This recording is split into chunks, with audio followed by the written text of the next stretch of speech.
Grave denuncia del sindaco Martello al ministro Bianchi, serve un provvedimento speciale per Linosa. A Linosa gli insegnanti non prendono servizio e le lezioni sono a singhiozzo. Nella scuola di Linosa si vive una situazione paradossale, ci sono insegnanti chiamati in servizio che non si presentano, nonostante sul territorio vi siano persone in possesso dei requisiti per l'insegnamento, non possono sostituire i colleghi. Il ministro dell'istruzione Patrizio Bianchi intervenne immediatamente per consentire di superare questa situazione, permettendo così ai ragazzi linosani di seguire un regolare percorso didattico. Ad affermarlo oggi è il sindaco di Lampedusa Totò Martello.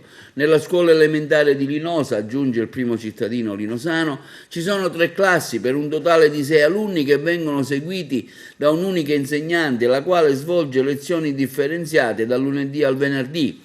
Il sabato c'è l'insegnante di religione che tiene lezione per 3 ore.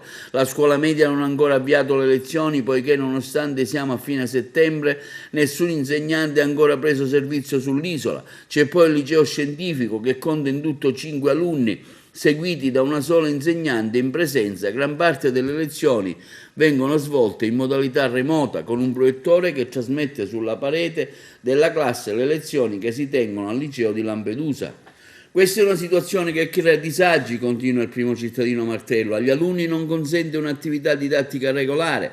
Il motivo è uno: la difficoltà di reperire gli insegnanti disposti a tenere le lezioni in presenza a Linosa, in quanto, dovendo seguire le graduatorie e le regole dell'ufficio scolastico agrigentino regionale, di fatto molti insegnanti assegnati alla scuola dell'isola trovano i motivi più diversi per non presentarsi, facendo scattare così nuove farraginose procedure per individuare possibili sostituti. Il punto, dice Martello, è che alle Pelagie tra Lampedusa e Linosa vi sono persone con titolo e requisiti necessari all'insegnamento, ma non rientrano nei posti utili delle graduatorie. In pratica gli insegnanti ci sono, ma non possono lavorare a Linosa, nonostante chi dovrebbe farlo non si presenta, rinuncia o si mette in aspettativa.